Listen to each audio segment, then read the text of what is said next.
Hello friend, स्वागत है आपका YouTube channel excellent Gurukul Ajmer में। तो आज हम पढ़ने वाले हैं रासायनिक अभिक्रियाओं के प्रकार के बारे में। रासायनिक अभिक्रिया कितने प्रकार की होती है वो हम आज समझेंगे इस वीडियो में।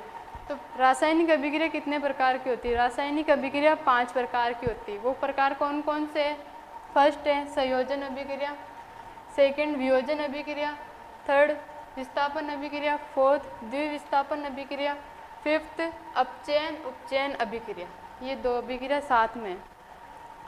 जो वियोजन अभिक्रिया वो 3 तरीके की हो, वो आगे देखेंगे। जब वियोजन अभिक्रिया के बारे में आपको समझाऊंगी मैं, उसमें देखेंगे कि 3 प्रकार से ये अभिक्रिया कैसे हो रही है। तो पहले देखते हैं अपन संयोजन अभिक्रिया के बारे में, ठीक है। तो संयोजन अभिक्रिया है। संयोजन अभिक्रिया क्या होती है? संयोजन का मतलब क्या होता है कि 2 चीज़ मिल रही है, संयोजन हो रहा है उनका, या फिर कॉम्बिनेशन। इसको इंग्लिश में बोलते हैं कॉम्बिनेशन रिएक्शन। तो कॉम्बिनेशन रिएक्शन में क्या होता है कि 2 अभिकारक होते हैं, 2 रिएक्टेंट होते हैं, वो क्या मिलकर साथ में मिलकर एक नया उत्पाद बनाते हैं, प्रोडक्ट बनाते हैं। जैसे मान लो आपके पास एक ए है वस्तु, एक बी वस्तु है, ठीक है, अभिकारक है ये। तो ए और बी मिलकर क्या बनाएंगे? A B. वो क्या बना? प्रोडक्ट। तो ये होगी संयोजन हो गया। ए बी का क्या हुआ? संयोजन हुआ। जैसे ये एग्जाम्पल से पहले समझो कि जैसे अपने पास है ए और एक बी, ये संयोजन करके क्या बनाएंगे? A B. ये दोनों जुड़ के क्या बनाएंगे? A B. तो ये क्या हुई? संयोजन अभिक्रिया। अब जो एरो के इस साइड है ये क्या है? अभिकारक, ठीक है। ये तो आपको पता ही है, अभिकारक होते हैं एरो के इस तरफ लेफ्ट साइड, और एरो के राइट साइड होते हैं उत्पाद, मतलब प्रोडक्ट। तो ये 2 अभिकारक, इसकी डेफिनेशन आप क्या लिखोगे कि जब 2 या 2 से अधिक उत्पाद, ये 2 से अधिक भी हो सकते हैं ना, तो फिर इसका एक डेफिनेशन है, जब 2 या 2 से अधिक अभिकारक मिलकर एक एकल उत्पाद का निर्माण करते हैं उसे संयोजन अभिक्रिया कहते हैं, या फिर कॉम्बिनेशन रिएक्शन कहते हैं। तो उत्पाद प्रोडक्ट ये बनाया। अब इसके एग्जाम्पल देखते हैं कि इसके एग्जाम्पल क्या क्या है। तो ये फर्स्ट एग्जाम्पल है कोयले, इसको बोलते हैं कोयले का दहन। कोयले का दहन कैसे हुआ? ये क्या है? कोयले का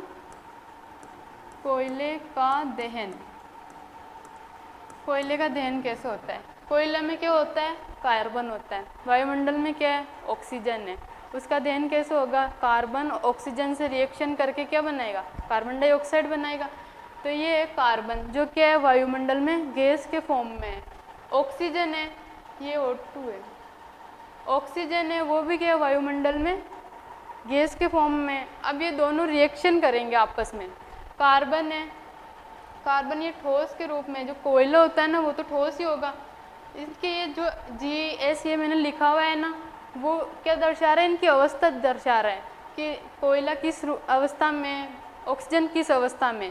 तो कोयला ठोस है तो कोई सॉलिड स्टेट में होगा, तो ये गैसीय अवस्था में S लिख दिया। O है जो कोयला ठोस अवस्था में, सॉलिड अवस्था में, उसे S लिखा। ऑक्सीजन गैसीय अवस्था में है, इसलिए G लिखा, ठीक है। तो अब ये मिलके क्या बनाएगा? ऑक्सीजन कार्बन से रिएक्शन करेगा तो CO2 गैस बना देगा। इस तरीके से क्या हो जाएगा? कोयले का दहन हो जाएगा, कोयला जलने लग जाएगा, उसमें से कार्बन डाइऑक्साइड निकलेगी, ये गैस बाहर निकल गई। तो ये क्या हुआ? संयोजन अभिक्रिया का एग्जाम्पल है कि 2 चीज़ मिलकर एक चीज़ बन गई। सेकेंड एग्जाम्पल देखते हैं जल का। जल अपघटन वो कैसे होता है? ये H2 है, जो क्या इन्वायरमेंट में, वायुमंडल में हाइड्रोजन गैस, ये ऑक्सीजन गैस से मिलेगी, मिलके क्या बनाएगी? H2O। जो वायुमंडल में नमी होती है ना, वो कैसे बनती है? जैसे बारिश के टाइम में क्या होती है? उमस होती है, नमी होती है, वो क्या एक तरीके से पानी की छोटी छोटी बूंदें हैं, पानी के कण हैं, तो वो H2O ही तो बन रहा है। H2 की बूंदें, पानी की बूंदें ही तो है। तो ये ऑक्सीजन, हाइड्रोजन ऑक्सीजन रिएक्शन करके क्या बना लेंगे? H2O लिक्विड फॉर्म में। ये गैस फॉर्म में था, ये गैस ही रूप अवस्था में था, और ये भी गैस ही अवस्था में था। तो इनका क्या हुआ? कॉम्बिनेशन हुआ, संयोजन हुआ। नेक्स्ट देखते हैं ये एग्जाम्पल। ये रिएक्शन बहुत इम्पोर्टेंट है। इम्पोर्टेंट क्यों है? क्योंकि इसका एक्सपेरिमेंट है बुक में। वो एक्सपेरिमेंट क्या है? आप जानते हो कली। कली क्या होती है? जो घर में पोतते हैं कलर करने से पहले, वही होती है कली। तो वो क्या होती है? कैल्शियम ऑक्साइड के रूप में होती है, ठोस अवस्था में होती है। जब उस कैल्शियम ऑक्साइड को, जो कली है, उसको पानी के टैंक में डाल लेंगे, पानी के टैंक में डालेंगे तो एकदम से उसमें से गैस निकलेगी, बहुत ज़्यादा हीट हो जाएगी। ये एक्सपेरिमेंट आप करके भी देख लेना, जिसमें ऑक्सीजन उस कैल्शियम कार्बोनेट को डाला और जल के साथ, तो वो रिएक्शन करके बहुत तेज़ी से गर्म हो जाएगा। उस टैंक को आप हाथ भी नहीं लगा सकते, इतना गर्म हो जाता है वो। तो ये जल के साथ रिएक्शन करा, ठीक है। कैल्शियम ऑक्साइड है, ये किस में था पहली, वो किस रूप में थी, ठोस पाउडर फॉर्म में होती है, तो वो ठोस ही है। ये ठोस अवस्था में थी, H2O लिक्विड में था, द्रव अवस्था में था। ये दोनों रिएक्शन करके क्या बनाए, कैल्शियम हाइड्रोक्साइड का निर्माण कर लेगा। किसका निर्माण करेगा ये, कैल्शियम हाइड्रोक्साइड। कैल्शियम हाइड्रोक्साइड बनेगा वो।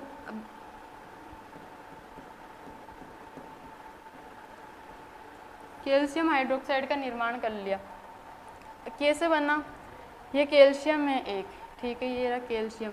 ऑक्सीजन और हाइड्रोजन ये दोनों के दो है। इसको आप बोल सकते हो कि यहाँ पर क्यों नहीं लिखा इसको दो, या फिर यहाँ पर क्यों नहीं लिखा, दोनों को अलग अलग, या फिर यहाँ पर यहाँ लिख दे तो दो, क्या फ़र्क पड़ता, फ़र्क पड़ेगा। यहाँ पे कैल्शियम कितना हो जाता, फिर 2 हो जाएगा। इसलिए इसको यहाँ पर नहीं लिख के इस ब्रैकेट के बाहर लिखा, ताकि ऑक्सीजन भी 2 है और हाइड्रोजन भी 2 है। हाइड्रोजन H2 से 2 मिली, ऑक्सीजन यहाँ से 1 और यहाँ से 1, तो ऑक्सीजन 2 होगी। तो ये क्या बना, कैल्शियम हाइड्रोक्साइड। ये फॉर्मूला बहुत बार पूछते हैं कि बुझा हुआ चूने का फॉर्मूला क्या है। कैल्शियम जो उसका फॉर्मूला, कैल्शियम ऑक्साइड का कैल्शियम हाइड्रोक्साइड का फॉर्मूला क्या है, तो ये लिख दिया। ये बहुत इंपॉर्टेंट रिएक्शन है। सेकंड, ये मीथेन गैस, जो बायोगैस होती है मीथेन गैस, उसका एग्जाम्पल है, ये भी इम्पोर्टेंट है। ये डायरेक्ट पूछ लेता है कि संयोजन अभिक्रिया को समझाओ, किसके द्वारा, मीथेन गैस का वायुमंडल से अभिक्रिया करेगी तो वो क्या बनेगी। तो ये है मीथेन गैस जो है CH4। ये क्या है, मीथेन गैस बोलते इसको। मीथेन गैस मतलब बायोगैस होती है। जो गोबर होता है ना, गोबर गैस, उसको ही बोलते हैं मीथेन गैस, CH4। ये वायुमंडल में ऑक्सीजन है, उससे रिएक्शन करेगी तो ये क्या बनाएगी, ये बनाएगी कार्बन डाइऑक्साइड और जल। जल बनेगा, वो तो उड़ जाएगा वाष्प में, गोबर गैस है ये, इसको जला रहे ऑक्सीजन की उपस्थिति में, तो वो जो जल वो ऊष्मा बनेगी ना उसकी, वो तो जल वाष्प के रूप में उड़ जाएगा और यहाँ पर बन जाएगी कार्बन डाइऑक्साइड। समझ में आई आपको संयोजन अभिक्रिया क्या है।